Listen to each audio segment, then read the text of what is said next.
हिंदुस्तान में गाय पर हमेशा बहस होती रही है, कभी गौमूत्र को लेकर तो कभी गौ माता को लेकर। मिलत टाइम्स में आपका स्वागत है। मैं हूं आपके साथ मुनव्वर आलम। केंद्र स्वास्थ्य एवं परिवार कल्याण राज्य मंत्री अश्विनी कुमार चौबे ने बीते शनिवार को फिर से कैंसर का इलाज ढूंढने का दावा किया है।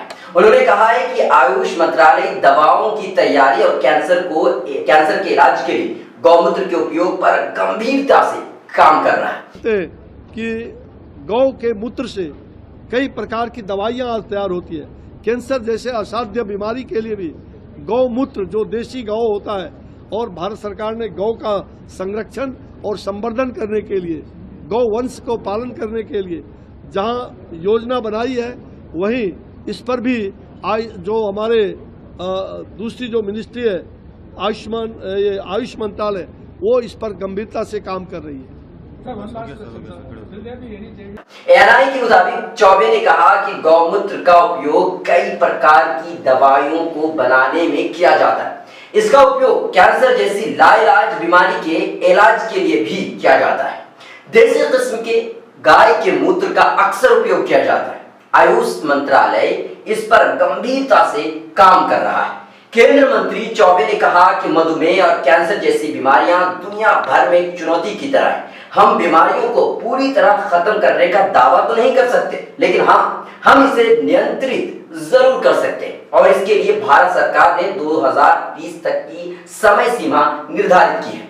ये पहला बेतुका बयान नहीं है। इससे पहले कई केंद्रीय मंत्री ने भी गौमूत्र पर बयान दे चुके हैं। प्रज्ञा सिंह ठाकुर ने भी कहा था कि गाय से कैंसर का इलाज होता है, तो उत्तराखंड के सीएम ने कहा था इससे टीबी ठीक होता है। यही नहीं बल्कि ऑक्सीजन भी गाय देती। और हद तो तब हो गई जब एक मंत्री ये कह बैठे कि हम ऐसी टेक्नोलॉजी का प्रयोग करेंगे जिससे सिर्फ गाय से बच्चियां ही पैदा होंगे, और ऐसी टेक्नोलॉजी का इस्तेमाल हम बूढ़ी गायों पर भी करेंगे जिससे बूढ़ी गायें भी दूध देने लगेंगी। मतलब कुछ भी।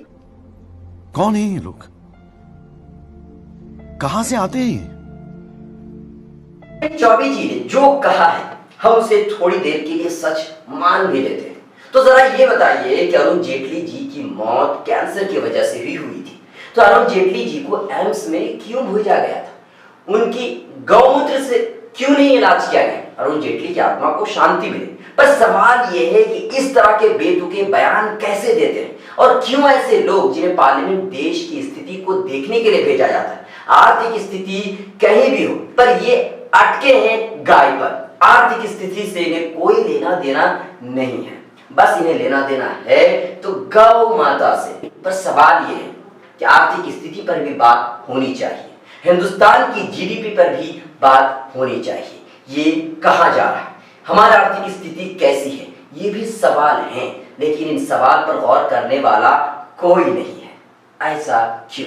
मिलत टाइम्स की वीडियोस देखने के लिए यहाँ क्लिक करके सब्सक्राइब करें, और हाँ, बेल आइकन जरूर दबाएं। अगर फेसबुक पर देख रहे हैं तो पेज लाइक करें। ताज़ा तरीन खबरों और मज़ामीन के लिए विजिट करें हमारी वेबसाइट www.millettimes.com। हमारी ये वेबसाइट उर्दू, हिंदी, इंग्लिश तीनों लैंग्वेज में मौजूद है।